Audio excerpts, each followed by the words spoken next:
We come to the final speaker of today and of our Inspiring Women lecture series, and I'd like to all welcome our triathlon Paralympic champion, Darke, MB.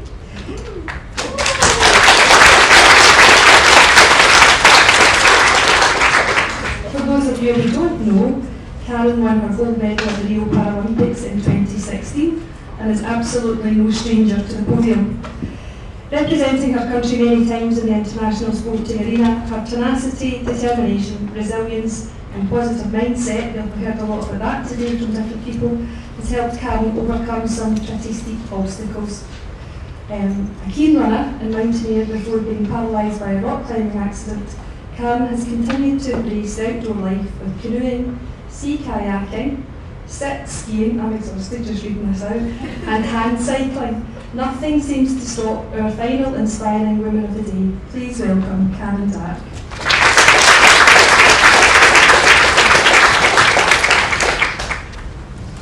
Thank you. Hang on a minute. I'm sharing mics here. So welcome. Thank you for coming along to the last session of the day. You've had a good day? Yeah? So good. I was sad not to make it to some of the talks myself. I really looked like a really interesting programme. So thanks for coming along to this. I'm going to begin by showing you a video, and although I say too much, it wasn't a video made by me, it was a video put together by Adidas or however you want to pronounce it, because they helped fund the special bicycle that I used for the Rio Paralympic Games. So I'll begin by showing you that, because it's a good way just to introduce my background a little bit and I suppose some of my story. So I've shown you that video because I actually really hate it. First of all, I watch it and I think, oh my God, I'm exhausted. Sometimes you look back and you can't believe that you've done things that you've done in the past because somehow it seems impossible. But also, I hate the closing slide that confidence makes you unstoppable, because for me, none of it has been about confidence. I wouldn't call myself an unconfident person, but I've certainly never gone about any of those things you've seen, full of unstoppable confidence. They've all begun with masses of doubt, masses of self-doubt, masses of fear, masses of what we all feel being human beings, or I think we all feel, maybe we don't, maybe there are really some confident people that don't experience these things, but for me, any big project or any even little project, everything that I've ever done in life usually begins with a lot of self-doubt and uncertainty and all the reasons why you might not, or how it's not going to be possible, and all these kind of challenges. So I really have an aversion to that last slide of confidence makes you unstoppable. I suppose it makes me question what is confidence, because I also do believe that confidence makes us achieve surprising things, but most of us aren't born with innate confidence and belief that we can do anything or achieve anything. I suppose when I look back at my journey from breaking my neck and being in all these difficult traumatic situations to winning a gold medal, I realise that life is just a massive roller coaster for most of us. For me, it's very obvious. I've got a physical disability. I'm sat in a wheelchair. So many people know what happened to you, even though you've never met them before, and it's the first thing they say to you sometimes. But for most of us, on whatever level, life is a roller coaster. It's full of highs, amazing moments that we share with people, and also massive lows and difficult times that we have, some of them invisible to other people. So I thought today what might be useful is if I just if we skip over all that kind of glossiness of all these achievements and actually get into the what and how, and what are some of the things that I found have helped me along the way.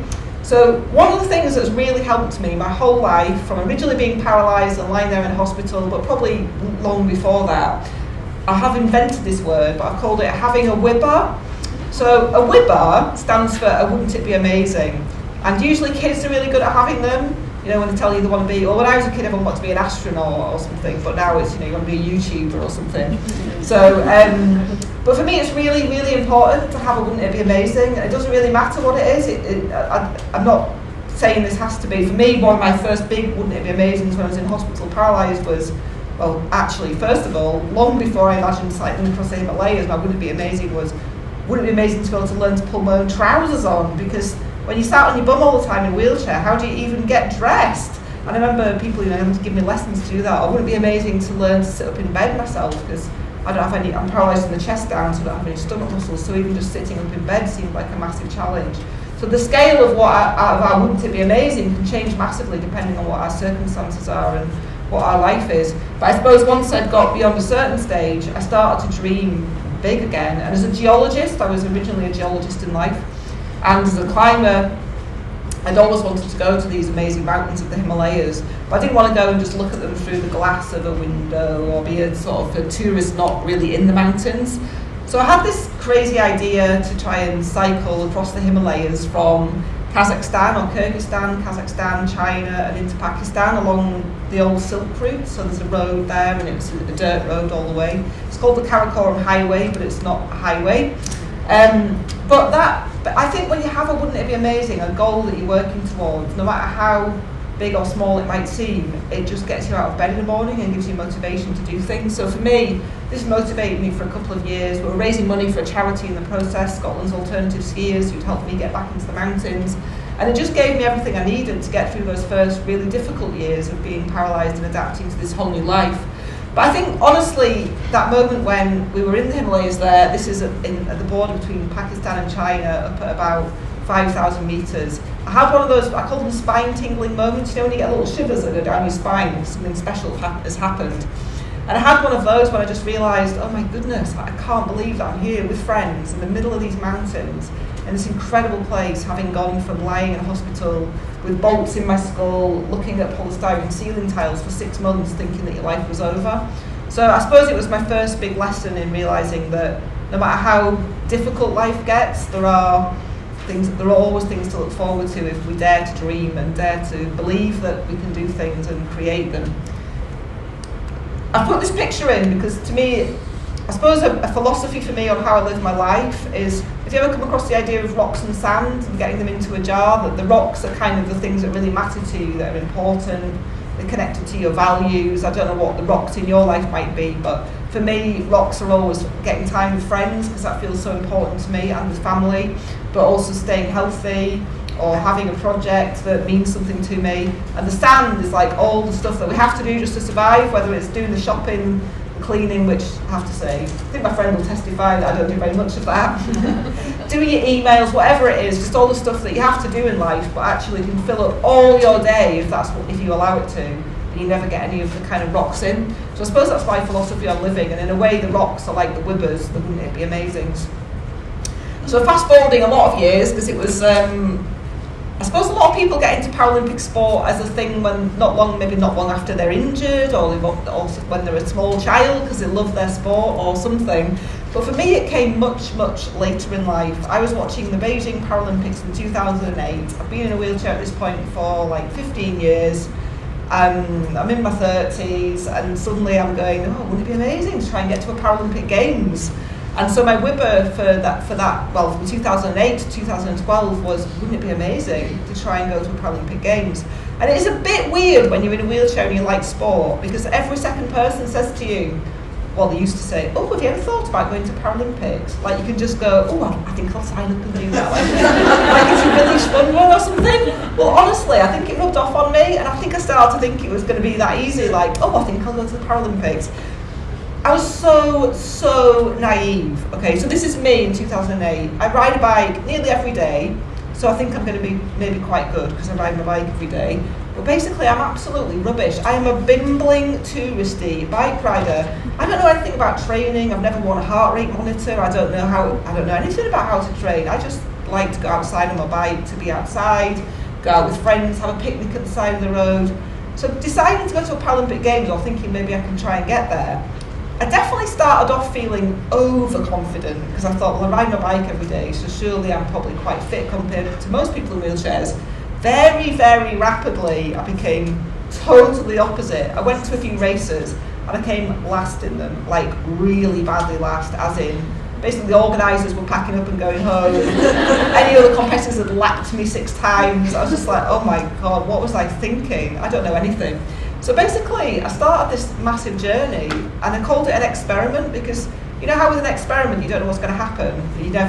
The whole idea is it's an experiment, you can discover something. So I thought if I call it an experiment, it's less threatening because it doesn't matter if I fail, there's no right or wrong, it's just whatever it is.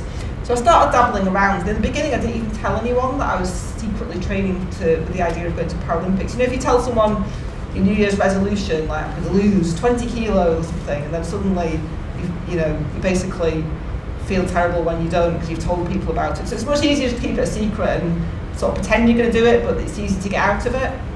It was a bit like that for a while. But slowly, people start to realise that I had this goal in mind. And I thought, well, I basically trained really, really hard for a year and a half. My mum and dad live in Yorkshire, and there's a lane there called Steep Lane. I thought, surely if I cycle up that enough times, I'll get strong. I went out cycling for hours and hours and hours in Scotland. I'm based in Inverness. I thought, right, brilliant. Went to another race and basically came next to last in it. Nearly gave up, and then I thought, no, I just need to find out what I'm doing. I need to get a coach. I need to learn how to do this properly. To cut a very, very long story short, I did that. I trained differently, got a coach, sort of understood the process, started having a proper training plan, realised that if you always, that saying, if you always do what you always did, you always get what you always got. So if you go out cycling for 4 hours, 6 hours, basically you get really good at going slowly for a long time. And you don't get good at going really fast for a half-hour race. So I had to abandon that, and with a coach, I did start to see some success. And finally, in 2012, after 4 years of training, I did win my first ever race. It was a tiny little race in Italy. None of the fast girls were there, but I was so proud that I'd won a race. I was a little bit gutted that the prize was only this giant Italian sausage. It gave me motivation that maybe I'm not completely crazy and maybe I can get to a Paralympic Games. So anyway, it's kind of like spoiling the climax because you know that I got to one. But I did get to be in London, and just before London, you know when you have to write on a form what your job is? Like the world loves a label, doesn't it? If you suddenly don't have a job, you don't know what to write anymore, or you go to a party and people say, oh, what do you do? And you're like, I don't really know what I do. I make good curries, or we all need a label, it seems. And I really could never see myself as an athlete. I just didn't see myself as that. So I was still like a geologist or whatever I was at that time. And then finally one day I wrote on this form. A photographer in Scotland took this picture of me. He must have photoshopped it quite a lot. Because you look at this and I'm like, wow, I'm scared of her. She looks like she can go quite fast. And I thought, maybe I'm an athlete. And I'll never forget the first moment in 2012 when I wrote down on a form, job, athlete. It was like, ooh, I'm trying that one out, but actually, we'll see. Anyway, so I got to go to London, and it was an amazing experience. Like, I guess your first Paralympic Games or something, it's always going to be the most amazing. The fact that it was in Britain, the family were there, and the fact that basically it was only ever about getting there, and suddenly I found myself, that summer, I made a huge step change. I went from never having beaten certain people, never. I used to turn up and I had them on a pedestal. I thought, they're always going to be faster. I need to try and follow them, but instantly I'd be dropped. Suddenly I was faster than these people that had always been faster than me. And that was a result of 6 months of really hard training and doing things really systematic and following a plan and becoming something that you think you can never be. And that was a shock to me. So getting to London and suddenly finding myself winning a silver medal was a massive shock. It was just about getting there. So it was really quite incredible. And then after that, for me, it was never about carrying on. I'd never thought about what am I going to do afterwards. I had my job and I'd basically kind of stopped working a bit for that year so I could train properly for London. But suddenly I realised that as an athlete, if you've won a medal, you can have funding to carry on and be an athlete through UK sport, thanks to all the national lottery ticket buyers. So suddenly I was facing this idea of, well, do I carry on? And I decided that I did love what I do. I love what I do. I'm passionate about riding my bike. If I didn't do it as a job, I'd be trying to find an excuse to fit it in around other jobs, like this morning at 8 o'clock in the rain outside my friend's house in Perth. It could be like that still, trying to fit it in around other things. But I have the luxury of it being my job now, and I thought, why would I not carry on? So my whibber became about, wouldn't it be amazing to get to Rio, but wouldn't it be amazing to try and see if it's possible to get really good at something. I feel like I'm one of those people that I've always been reasonably good at everything, but never really good at anything. Like at school, I was quite good at all my subjects. I never really knew what I liked the most or what I was passionate about or where to focus my energies. So for me to try and just immerse myself really like fully in something and commit to something was something maybe a bit different from anything I've done before. And I suddenly found that I was being used as a poster girl by UK Sport, looking for new athletes. So I was like, I find myself looking at a picture of myself, looking at myself going, have you got what it takes to go to Rio? And it's like, ooh, I don't know, have I? The thing I was most proud of is that the UK Sport funding says that you have to be between 18 and 35, and I'm more than 35 in this picture, so I was like, yes. Anyway, I decided I would go for it and try and train for Rio and see if I could make that gold medal come true. I love a motto, and I quite often have a motto that keeps me going at certain points. So this was one of those for them. And I really, really, really wholeheartedly come to believe this. Whatever we think is what we create. And sometimes I can't believe that I've had a thought and then it comes true, or whether it's a positive thought or a negative thought. I think the power of our mind is really, really immense. And I realise that if I think I can, then there's much more chance that I can than if I think I can't. So it's not that I set about going, I can definitely win a gold medal. Of course it doesn't work like that, but slowly I started to look for where I could get those bits of confidence. You do a training session that you never thought you could do and you manage to achieve what you didn't think you could, or you get to a race and you beat someone that you've never beaten before, and you just take all those tiny little pieces where you've done better than you ever thought you could, and slowly you do start to feel a bit more confident. And it did reach the point, especially when it was announced that Rio was a flat race course, because I'm nearly 6 foot and quite heavy for a female cyclist, so if there's hills it's a bit harder. When they said it was a pan flat race course next to the sea, I thought, I could. If I did it all right, there is a possibility that this could come true. So it kind of motivated me.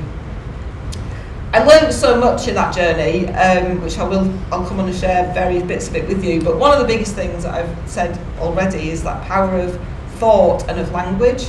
And a couple of times a week, I had a really hard training session, and I used to call it, my coach called it the killer session. And I used to call it my killer session, and it basically meant it was really hard and you're going to really hurt in it. But when you get up in the morning and you go, what's my training today? It's not like that. The night before I went to bed, I would go, oh God, tomorrow's the killer session. So you don't really sleep very well because you're thinking, oh no, tomorrow's going to be awful. You wake up and the last thing you want to do is train because you're just thinking, oh God, it's really going to hurt. So you like cleaning the toilet, doing things that you never do to avoid the training. I never didn't not do it. I would always do it, but sometimes it would be 9 o'clock at night before it even began because you just delayed the horribleness as long as possible, which of course doesn't make you feel good. The day isn't great because it's hanging over you all day like a cloud. And then I thought, this is just a rubbish way to train and to approach life. And a friend said to me, why don't you change that one word killer to gold? And it sounds like a really weird thing, but even changing one word, it's not like I went to bed thinking, ooh, I can't wait for tomorrow, or I got up going, woohoo. But I did get up and I think, okay, come on, crack on. This is the day that could make the difference. This is the day that could get you there, that maybe could get that gold medal, instead of like dreading it. And sometimes just really subtle shifts in our thinking or in our mindset or in one word can really change how we feel about something. So that's kind of how it went really for those 4 years. And towards the end, I started to get, when things build momentum, you start talking about people, well, I'm really hoping that I can go for gold, and maybe that's possible, and people get behind you, because when you've got a passion and you're excited about it, other people start to get excited too, and support comes from places you never anticipated. So suddenly my friend Christine is here with me today, was like, I'm going to get a bike too, if you can do it, I can do it. And she started riding a bike, and she's like, I want to come to Rio and watch you. And someone said to me, why don't you get a better bike? You need an more aerodynamic bike, contact Williams Formula 1. And I'm thinking, this is crazy, like, that's not going to happen. And then before I knew it, February of 2016, and I'm at Williams Formula 1 asking them if they might build me a bike, and then a few months later they produce this, and it's like this wild, crazy dream. You think, how did that all happen? And it just starts from, I think, having a crazy idea yourself and being sort of, I suppose, like a little bit brave enough just to go there and follow it and try hard and give it your best and see what happens. And then I just think magical things happen that help you, and unexpected things happen. So so by the time I got to Rio, it was all lined up, and in the middle of the race, a week before the race, just before flying to Rio, I had a problem with my shoulder. I injured it quite badly. I barely could push my wheelchair. I got to Rio, and I remember getting off the bus, going to the Paralympic Village, and I couldn't push myself in my wheelchair because my arm was so sore. And this weird thing happened. I basically couldn't ride my bike all week. And instead of panicking, it's almost like something deep inside me was going, it's fine, chill. You've done everything you can do. It is what it is. Just go out that day and you'll race and it'll be what it'll be. But this kind of thing of like, you could still do it. So in the middle of the race, my chain fell off. And I thought, this is a disaster. Like, this can't be happening. I'm supposed to win this race.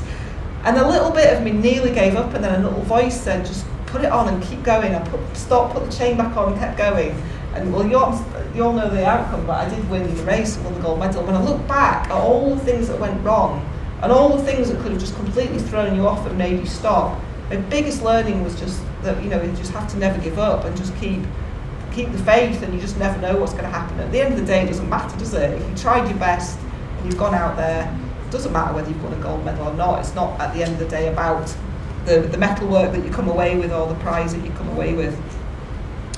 However, after Rio, I was quite burnt out, and I thought I would stop, and that's not what's going to happen. I had a few years of being ill and injured, and now I've realised that I have got a new whibber, and it is to go to Tokyo. I do have other dreams, by the way. It's not all about going to another Olympic Games. Sometimes it's just something simple, like, oh, wouldn't it be nice just to lie in bed and watch Netflix all day? But my dream for Tokyo is not about medals at all. For me, it is completely about enjoying the journey to get there fully and staying healthy in it. I've realised what I've done wrong in the past, how sometimes I've pushed too hard, just put too much pressure on myself. And I've realised that whilst pressure can be a good thing to achieve amazing things, it's also not good if in the long term you end up burnt out, ill, injured. I had to have 2 operations, I was in hospital the year after it.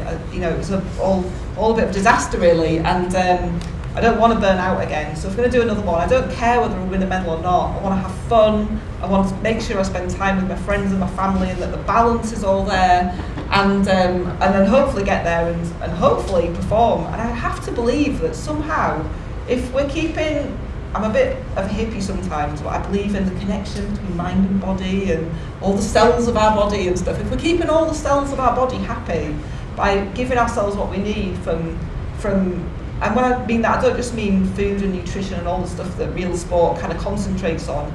I mean like keeping your soul happy and your spirit happy, and making sure that you're spending time with people you love, and that you do have balance in everything.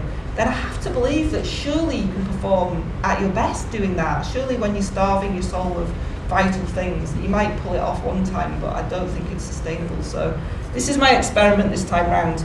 And for me, I've realised that it's not about confidence at all. Of course, building confidence helps, but ultimately for me, none of the adventures I've had, none of the wild, crazy skiing across ice caps or anything else, or Olympic things, has been about confidence. It's all been about a journey of doubt and of support. And I've decided to call it tap dancing. For me, it's much more like this. It's about having trust in yourself and in your friends and the people you're with. It's about having the right attitude, and it's about being with the right people. And I'm just going to give you some examples of what I mean by this. So, trust, for me, I think true happiness is about when what we're thinking, what we're saying, what we're doing is all lined up. So if I think back to when I fell off the cliff and broke my back, when I was hanging off that cliff up in Aberdeen, my whole body was screaming at me, what are you doing? This is really scary. You're really out of your depth. You're not strong enough. Go down. But my actions were to carry on, and my words were, oh, I'm fine. Yeah, I'll carry on. I'm fine. So my words, my actions, and my feelings were completely out of kilter with each other. And surprise, surprise, I fall off the cliff and become paralysed. Going to Rio, even though I pushed a bit too hard and put myself under a lot of pressure and burnt out, everything I did enjoy the process. I was immersed in it fully. I was completely, what I was saying, doing and believing, and everything was lined up, and it did lead to success and pulling it off. So I just think that, we need to just be mindful of what we're feeling, what we're thinking, what we're saying, and what our actions are, and just making sure that they're lined up, because if they're not, we're going to run into trouble somewhere along the way. That medal that I won in Rio started a whole interesting journey, because there'd been a joke amongst the team about me and number 79 all summer. So I used to have an addiction to chai latte from Starbucks. I'm not sponsored by Starbucks, by the way, but I used to go in and say, can I have it extra hot, please? And that summer, one of the people that works in the cafe said, ask for it at 79 degrees, because that's the hottest the machine does it. Anyway, you can imagine as soon as someone hears you asking for a drink at 79 degrees, they're like, oh, get you! You're a bit of a diva, 79 degrees, please. I was like, no, obviously that's what they told me. Anyway, so the whole team basically started ripping the mickey out of me all summer about being this diva asking for drinks at 79 degrees. And then I found out I'd won the 79th medal for Britain, which was the gold medal. And I started thinking about this number 79, and it kept cropping up in all these different ways. That way that as soon as you focus on something, it seems to just keep happening, and it just seemed to keep coming up, this number 79. And then I realised that for my life as a geologist, I'd been studying gold, and I'd completely forgotten. Are there any chemists in the room? No chemists. Do you remember the periodic table from school? Well, the number for gold is 79. How weird is that? And I was like, oh my God, my whole life's been about gold. I've been studying. I was a geologist basically studying to find gold in the Bolivian Andes. I never found it. It was all, you couldn't even see it. It was all so tiny, you couldn't even see it with a microscope. Like, it's just really weird. My whole life's become about 79. So basically, it ended up coming up with this crazy idea when I was burnt out, lying in my flat, completely exhausted. It's not the first thing that comes to mind when you're exhausted, but I suddenly had this idea that I want to cycle on 7 continents and 9 rides, and to get other people to do something for themselves that would surprise themselves, and if you like, find their inner gold. So when I was recovering from being ill, I wrote this little book, and it's full of short stories, and it's called Quest 79, and for every letter of the alphabet there's a little short story, which is a story from my experience, but with a kind of point to it, like I'm trying to think, A is about attitude, B is about belief, C is about curiosity, so each one's got kind of almost like a lesson in it. And I began this journey of Quest 79, and suddenly I had this panic. I thought, what am I doing? Because I've just been burnt out and a bit stressed that getting to a Paralympic Games was too much, and now I'm suddenly planning to cycle on 7 continents and maybe try and go to another Paralympic Games. Like, no, Karen, this is way too much, you're off your head. But what it's done to me, or for me, has just been really quite incredible, because each of the journeys I've taken has been so special. They've been with friends who have never done anything like this before. And the first of those journeys was just straight after Rio, when I'd been told I had grade 4 arthritis in my shoulders and I should have shoulder surgery. And I'd signed up for a surgery date, and then I thought, no, I'm going to Patagonia to cycle the length of it. And when I come get back, I'll decide if I'm having the surgery or not. Well, being in nature and being with these friends completely healed me. And these friends, one of them had been diagnosed as losing his eyesight, so he's lost all his peripheral vision, he's basically going blind, and his world is just shrinking into kind of only very central vision. It's a condition called retinosa pigmentosa. So he can only ride a bike, he rides a tandem, and he can only ride a bike on his own if it's got massive fat tyres on, so if in case he doesn't see any potholes, he doesn't fall down them. My other friend that was on the trip was in Afghanistan and lost an arm in an explosion, and basically has a carbon arm. And my other friend, Caroline, probably had the biggest disability of all, in that she has no physical disability, but she'd never ever been into the wilderness and cycled for a month, camping and carrying all of her kit ever, so she was totally intimidated by it. And the 4 of us went to Patagonia and took this journey on a dirt road, the length of Chile, down into Patagonia. And it was my biggest lesson in what we get when we trust the people that we're with. I knew that I could rely 100% on these friends we all knew we could rely on each other to get through these difficult situations. And with our disabilities, there were lots of things that each of us couldn't do, but we knew that with each other, we could kind of get through if we helped each other with the right things. So I'm just going to show you a short video of this, really what was a very healing journey for me through Patagonia with this little group of friends.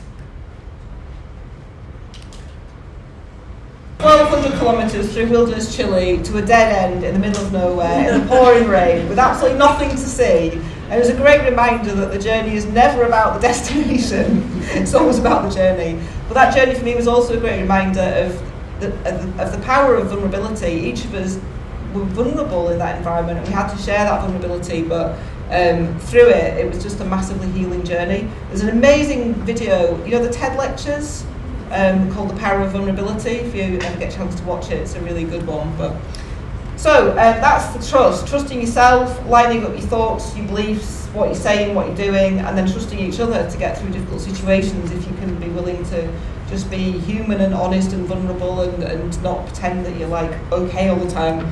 The A of tap dancing is about attitude. I guess I've always had a bit of an interesting attitude. If I see a sign like this, to me it says, come right this way, let's find out why you can't go here. And right from the early days of being paralysed, I loved adopting this Nigerian proverb. But I also, I only believe this to a degree, because I also think it's really bad to pretend that you're okay all the time. Like, it works to a point, and there's certain situations where you can't just break down in front of everyone in tears all the time, but I think it's also really important to pretend, but also have outlets where you really can just let rip and cry if you need to, and be who you need to be if you need to. My biggest lesson ever in attitude was climbing this cliff face. I never had an aspiration to go back and climb. My ex-boyfriend has been climbing, he climbed this 12 times, and he suggested I go and climb it with him as the 13th time. My instant reaction was, no way, don't be crazy. I told my mum and dad I was going on a beach holiday in California because I think I half wanted to believe that that's what I was doing myself. I should have known myself better, but when I got there and saw El Capitan, it's become famous recently for Alex Honnold, the guy that's Free Solo, and the film that lots of people have seen recently about him climbing it with no ropes. It's a kilometre high, it's mainly overhanging. I'd never done any climbing like this before, even when I was a climber, because basically, even though I don't know how long he took to climb it, but some people climb it in a day, but most people take about 5 days or even a week to climb this rock face. You sleep on it at night on a fabric ledge, hanging off it, tied to the rock face. My reaction was very much your reaction right now, and I laid in the meadow at the bottom, looking at this rock face, going, what on earth am I thinking? This is nuts.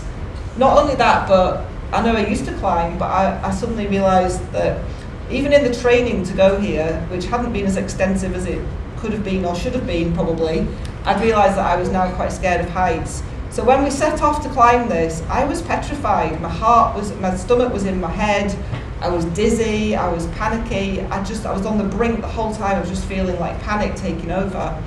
And we ended up dropping a bag of food and having to go back down because we basically dropped all our food for the next 5 days. And I was so relieved. I kissed the ground when we got to the bottom. I was so happy to be down.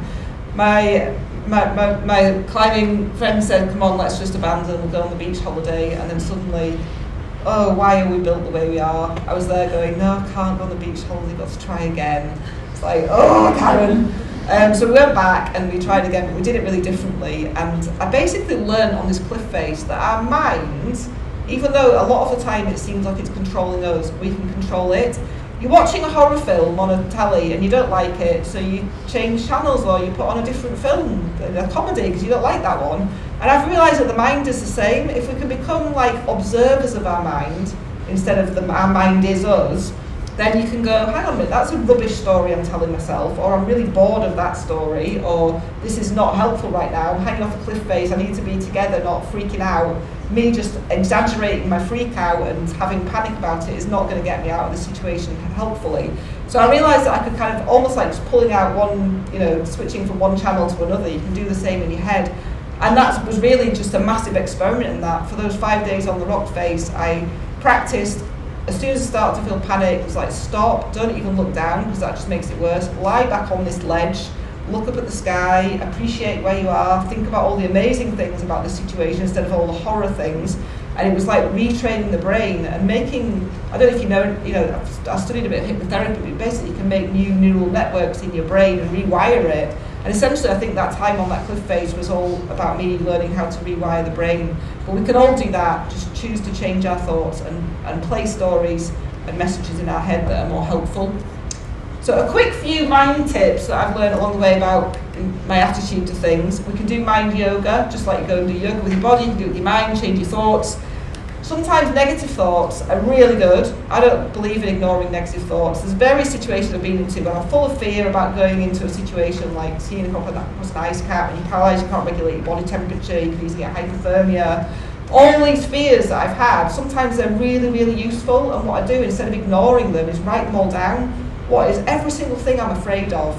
And what is one little thing I could do about each of these fears to make myself feel just a little bit better about going into this environment? So skiing across the ice cap, I was scared of polar bears, I was scared of hypothermia. I heard polar bears didn't like loud noises, so I bought a rape alarm. Who knows if it would have worked? But sometimes it's not about whether it's a real solution. If it makes us feel better about going into a situation, if it makes us feel like we've done something that gives us a bit more confidence to go there, then it's a good thing. I find it really helpful if I'm having a panic or I'm in a lot of pain or something's really difficult to think, well, this is interesting, I've never felt this terrible before in my life, I wonder what's going to happen next. So that word for me, curiosity, is really important because it can free us up from becoming absorbed in the situation we're in or how terrible it is. It's like, well, this is interesting, this is a pretty rough time I'm having, I wonder what might happen next or how I can get myself out of it. The hand of sand, this is a trick that has really helped me and I think I've learned from with Rio. If you had some sand in your hand, if you grip at it too tight, it would all squeeze out from between your fingers. But equally, if you didn't hold it at all, it would all run out from between your fingers. So lots of things in life is about holding it just right. Maybe it's not trying too hard or wanting it too much or hoping for something too much, but equally it's not about not being bothered and not trying. It's like just getting that balance right between effort and and trying and not pushing too hard or grabbing too tight. And I think that's where we can get things the best, if we just hold it just right. And this isn't meant to sound too American, but for me, increasingly, I've noticed, and I started this deliberately as a practice a few years ago, and now it just happens naturally, but before I fall asleep every night, I think, what are the best 3 things about today? What are 3 things I feel really grateful for about today? I know it sounds like some kind of terrible self-help book idea, but honestly, it's made such a massive difference, because I fall asleep feeling really happy about something really good in the day, and then I usually wake up feeling that way. And there's just been so many moments along the way where I think, oh my God, I can't believe that I'm here in this place with these amazing friends, or whatever it is, and to feel grateful for that. And I think it's really easy sometimes to focus on what we don't have, or on all the difficulties of our life or our situation, instead of focusing on what we do have or on what we can do, and being grateful for that. Last but certainly not least, none of the things I've done would I ever have done without amazing friends. And not only would I have not done it without them, but it wouldn't have meant anything without them. That moment, winning the gold medal in Rio, if I hadn't had my friends and my family there, what would that have meant? Like, really? It wouldn't have been special. So, it's always about the people around us. And I think, for me, having that as core is really important. And not just friends and family, but, competitors for me, they inspire me. I give it everything. I go to a race and I still don't win. And you think, wow, like, what are they doing, and how hard must they be trying? And it's moving to think about the effort that people put into things, and the commitment that people put into things, and what amazing things they achieve with that. Last year I was part of this amazing team from Liverpool University, a bunch of spotty students, bunch of blokes, engineers, who've decided to sign up to a project to build this handbike to break the land speed record in America. I felt like the biggest fraud ever, because I was so busy training for my racing that I'd not even seen the bike until a week before we went. I rock up and go on this most incredible journey to Nevada with one of the most incredible teams I've ever met. These guys were amazing. They were the loveliest guys. So into their project, so committed, the best engineering ever. Me and the male rider broke the land speed record. It was like a week in Nevada, total wackiness, full of engineers and mad people and hippies breaking land speed records on this highway. It was totally nuts, but it was one of the best weeks of my life. And basically these guys were like strangers, but the connections and the people that we meet, whether it's close family or total strangers, are what makes it all. So I'm nearly going to shut up, I'm nearly finished. One part of, me doing all these cycles on different continents has been one thing, but the biggest part of this for me was about trying to encourage other people to do something special for themselves. Today's a special day because my dad's 79 and he's cycling 79 miles for 79 years from his house to Blackpool, and I forgot to send him a good luck message this morning, which is terrible of me. But I'll be looking forward to hearing how he got on later. And lots of people have been doing different things. So my friend Christine is here with me. She decided that for her and her partner's 50th birthday, they wanted to come to India with me on the India ride. Christine had never ridden a bike until like 2 years before. Kevin had also never done anything like that. They signed up to it, we trained, we went to India together, and there was this amazing moment on like the 4th day. Christine had been moaning a little bit because we'd been basically cycling uphill all day. And she's like, my God, I can't believe that the first time I rode, I couldn't even get up the hill next to Tesco's in Inverness. I'm like, honestly, it's not even a hill. And she's like, and now I'm cycling in the Himalayas. And it's just incredible. And loads of people have done different things, but this little boy, 10 years old, Isle of Skye, heard it on the radio, said to his mum and dad, I really want to do that. And they were like, what are you going to do? I want to climb 79 peaks in 79 weeks. And he decided to raise money for an African children's charity. I don't think there's time to show you the video of it. There is a video about it, but amazing. His mum and dad didn't even like mountain climbing. They were like, oh no, we have to do this with him. His mum's been dragged up mountains all over Scotland. He's finished it. He did his last peak in March this year. He had to do it before the deadline for the end of the year. But just totally amazing and really, really moving and he's inspired me. So what Rowan did by having this project, he was like the yellow thing in the blue picture here. He was going, I want to do this. And we went over to Skye and met him, his ambition for his project was he was going to inspire all his classmates to do things. And we went to Broadford Primary School, and all his classmates at the end of the visit, at the end of hearing about what he was doing, wrote letters and said everything that they were going to do.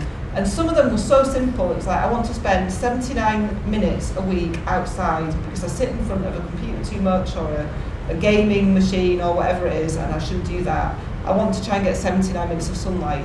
Some of them were like, I'm going to kayak, more obvious, I'm going to kayak 79 miles with my dad because he's a kayaker. But there were just some really simple moving ones. I want to read 79 books. One guy was like, I want to play my game for 79 hours. I was like, I'm not sure that's what I had in mind. But when you start with something like that, just a little passion, and then you see it spread to other people, it's just such an incredible thing. And that's really what Rowan has done, what this Quest 79 project has done. I suppose in many ways what the gold medal has done. I just love the way that we spread and knock onto to things. And hopefully some of you will go away today and go, well, I'm going to do my own Quest 79. And whatever that might be, you'll end up inspiring loads of people that you know, and they might start doing things that they never thought they could do. And every little bit of positivity like that just spreads, and I think makes the world a better and a happier place. Thank you so much for listening. I don't know if we want to end or if there's time for questions, but really appreciate you coming, and I hope something I've shared is useful to you. Thank you.